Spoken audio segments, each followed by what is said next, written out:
Hello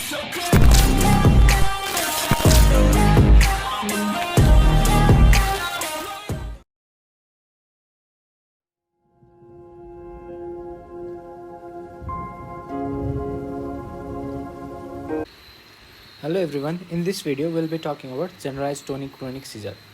So in generalized seizure we have already discussed about the non-motor seizure, that is the sensory seizure that is seen in patient with atypical absence seizure and typical absence seizure. So in this video we'll be specific about generalized GTCS, and in the next video we'll be talking about the remaining part of the generalized seizure, and then we'll discuss on the treatment protocol, and at the end we'll be discussing on status epilepticus and the treatment. Okay, so अहिले चाहिँ we'll be talking about generalized tonic clonic seizure. नाममै के छ भन्दाखेरि नाममै यसको generalize tonic clonic अनि seizure भनेर यसकै नाम छ क्या. So previously it use to be call as grand mal epilepsy, now it is also it is being called है. यसको नाम चाहिँ के हो, अर्को नाम भनेको ग्रान्ड मल इपिलेप्सी पनि भनिन्छ, यसलाई जिटिसिएस पनि भनिन्छ, जसमा जी भनेको जेनरलाइज, टी भनेको टोनिक, सी भनेको क्लोनिक, अर्को सिजर. जसमा चाहिँ जी भनेको जेनरलाइज भनेको के हो, दुइटै both the lobes are involve, जसमा चाहिँ the patient will have initial tonic phase followed by a clonic phase होइन during the episode of seizure. ठिक छ. सो यसको चाहिँ के हुन्छ, पेसेन्टलाई एक्कासी टोनिक क्लोनिक फेज भनेर सुरु हुँदैन क्या.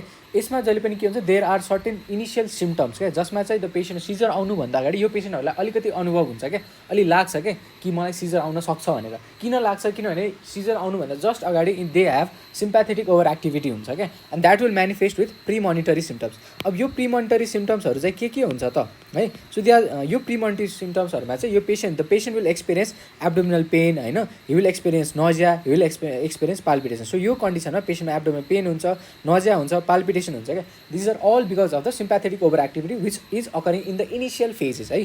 त्यसपछि के हुन्छ, the patient will undergo into the tonic phase है. सो सुरुमा चाहिँ के हुन्छ, प्री मोनिटरी सिम्टम भयो, त्यसपछि he is undergoing into tonic phase. Tonic phase usually last for 15 to 30 सेकेन्डसम्म मात्र लास्ट गर्छ क्या.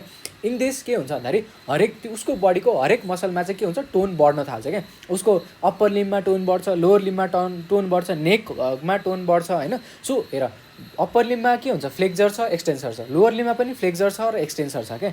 अब हेर, हाम्रो बडीमा फ्लेक्जर पनि हुन्छ, एक्सटेन्सर पनि हुन्छ, तर ती फ्लेक्जर र एक्सटेन्सरमा यसले इक्वल टोन पठाउँछ क्या. बट हाम्रो बल्क अफ द एक्सटेन्सर और फ्लेक्जर मसल चाहिँ it is different in upper limb as well as in lower limb. हाम्रो अप्पर लिम्बको केस गर्दाखेरि इन पेसेन्ट इन हाम्रो केसमा चाहिँ नर्मली के हुन्छ भने अप्पर लिम्बमा चाहिँ हाम्रो फ्लेक्जर्सहरू मोर बल्कियर देन द एक्सटेन्सर. ठिक छ. त्यसै कारणले टोन इक्वली पठाउँदाखेरि एक्सटेन्सरको भन्दा पनि फ्लेक्जरहरूको टोन बढेको कारण चाहिँ अप्पर लिम्बमा there is usually a flexion of the upper limb. त्यसपछि चाहिँ के हुन्छ भन्दाखेरि यिनीहरूमा चाहिँ लोवर लिम्बमा के हुन्छ, हामीलाई थाहा छ लोवर लिम्बमा चाहिँ के हुन्छ, there is more bulky of the एक्सटेन्सरहरूमा चाहिँ अलिकति बढी बल्की हुन्छ. त्यसै कारण चाहिँ इक्वल टोन उसले एक्सटेन्सर र फ्लेक्जरमा पठाए तापनि extensor will have an upper hand क्या. त्यसै कारण चाहिँ लोवर लिम्बको के हुन्छ, एक्सटेन्सर हुन्छ. सो टोनिक फेजमा के हुन्छ, एक्कासी सबै मसलमा टोन बढ्छ. यो टोन अप्पर लिम्बमा नि बढ्छ, लोवर लिम्बमा नि बढ्छ, नेकमा नि बढ्छ, अनि अरू कुराहरूमा नि बढ्छ, ग्लटिसहरूमा नि बढ्छ होइन. सो टोन बढेको कारण अप्पर लिम्बमा मैले के भने, एज द फ्लेक्जर मसलहरू चाहिँ मोर बल्कियर हुन्छ, the upper limb will flex, and lower लिम्बमा चाहिँ being extensor muscle being more bulkier, त्यसै कारण चाहिँ लोवर लिम्बहरू एक्सटेन्सर हुन्छ. यो क्लासिक पोस्चरिङ चाहिँ हामीले काहीँ न काहीँ त सुन्छौँ क्या मिड ब्रेन रिजन्सहरू यिनीहरूमा. सो यसलाई चाहिँ हामी के भन्छौँ, डिकर्टिकेट पोस्चरिङ भनेर भन्छौँ. ठिक छ. सँगसँगै नेकको एक्सटेन्सर मसलहरूमा पनि के हुन्छ, टोन एक्कासी बढा हुन्छ क्या, and that will result into versive head turning है. So that will result into versive head turning हुन्छ because of the extensor in the neck muscles. अर्को कुरा चाहिँ के हुन्छ, सँगसँगै इन्टरकोस्टल मसल्सहरूमा पनि टोन एक्कासी धेरै बढा हुन्छ. सँगसँगै एडक्टर अफ द ल्यारिङ्स है, ल्यारिङ्सको एडक्टर मसलहरू त सबै धेरै हो नि त, पोस्टरटिको एरिटिनोइड बाहेक सबै larynx most of the laryngeal muscles are adductor of the larynx है.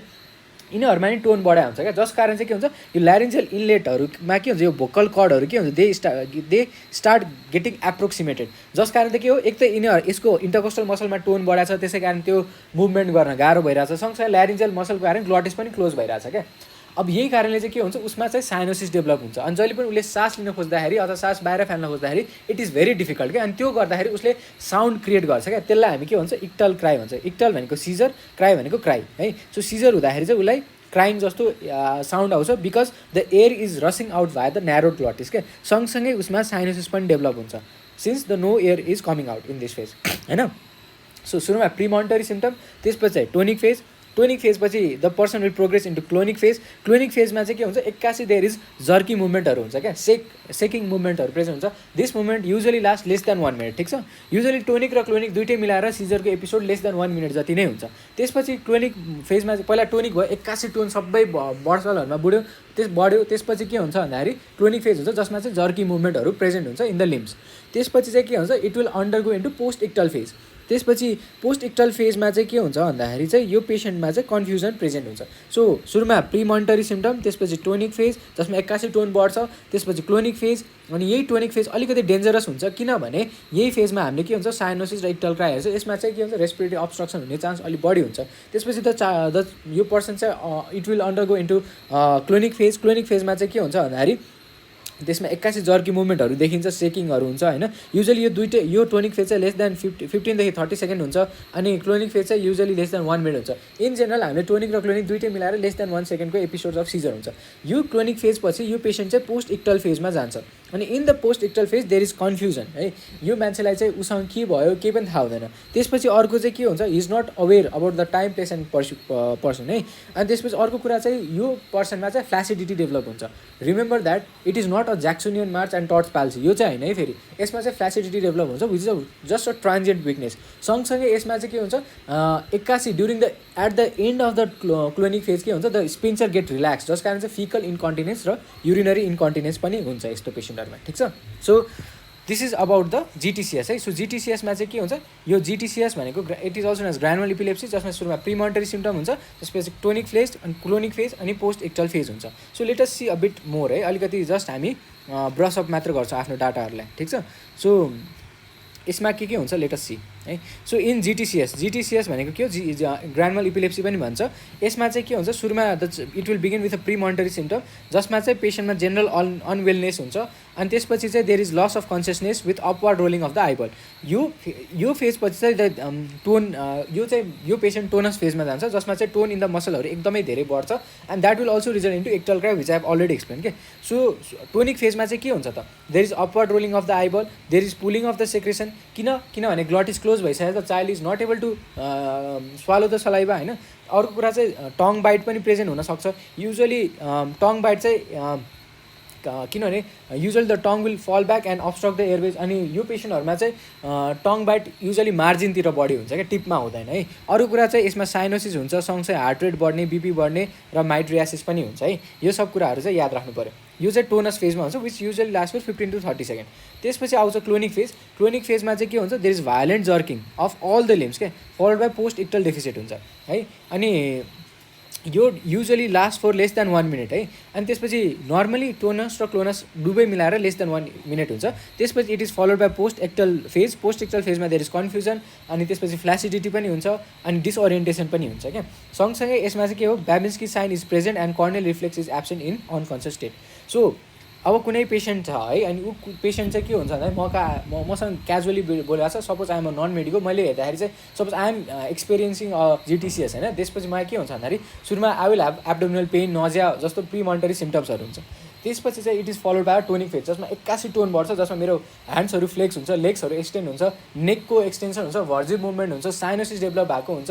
अनि त्यसपछि अर्को कुरा चाहिँ के हो, इक्टल क्राई भएको हुन्छ यो फेजमा, ड्रुलिङ अफ सलाइभाहरू हुनसक्छ, upward rolling of the eyelid हुनसक्छ, आइबल्सहरू हुनसक्छ, due to sympathetic over activity heart rate बढेको हुनसक्छ, बिपी बढेको हुनसक्छ होइन, विथ माइट्रियासिस पनि हुनसक्छ। यो पछि चाहिँ I will go into clonic phase, जसमा चाहिँ मैले भायोलेन्ट जर्की मुभमेन्टहरू देखाउँछु क्या है। त्यसपछि चाहिँ अल द लिम्सहरूमा जर्की मुभमेन्ट हुन्छ, followed by post ictal deficit. Post ictal फेजमा चाहिँ के हुन्छ, देयर इज कन्फ्युजन हुन्छ, डिसओरिएन्टेसन हुन्छ, अनि फ्ल्यासिडिटीहरू पनि हुन्छ, सँगसँगै रेक्टल इन्कन्टिनेन्स र युरिनरी इन्कन्टिनेन्स पनि प्रेजेन्ट हुन्छ क्या। So this is about GTCS. अब जिटिसिएसमा चाहिँ हामीले के थाहा हुनुपर्छ नि, यदि कुनै पनि पेसेन्ट जिटिसिएसको आएको छ भनेपछि इनकेस उसलाई सिजर भइरहेछ भने the first thing that we should assure is that हामीले उसलाई चलाउनु भएन। We should just keep the patient in safe position. Safe position के हो, लेफ्ट ल्याटरल डिक्युबिटस पोजिसन हो, ठिक छ। किन हामीले लेफ्ट ल्याटरल डिक्युबिटस पोजिसनमा राख्छौँ, किनभने हामीलाई थाहा छ right bronchus is more wider, it is more vertical, त्यसै कारण सेक्रेसनहरू they are more prone to get into the right bronchus and eventually right lung may be infected, right lung may be affected for aspiration है। त्यसै कारण हामीले यसलाई left lateral डिक्युटस पोजिसनमा राख्छौँ अनि यसलाई चाहिँ हामी उसको मुभमेन्टहरूलाई कन्ट्रोल गर्न खोज्दैनौँ। इन केस हामीले उसको मुभमेन्टलाई कन्ट्रोल गर्न खोज्यो भने दिस भायोलेन्ट जर्की मुभमेन्टहरूलाई कन्ट्रोल गर्नले कारणले उसको के हुनसक्छ, टेन्डनहरू रप्चर हुनसक्छ, जोइन्टहरू डिस्लोकेट हुनसक्छ। त्यसै कारण चाहिँ उसलाई हामीले सेफ पोजिसनमा राख्ने अनि त्यसपछि सकेसम्म उसको सिजर एपिसोड कम्प्लिट भइसके बेलामा उसलाई उसको के हो सेफ्टीलाई इन्स्योर गर्ने, त्यसपछि उसलाई हस्पिटलमा सिफ्ट गर्नुपर्छ। ठिक छ।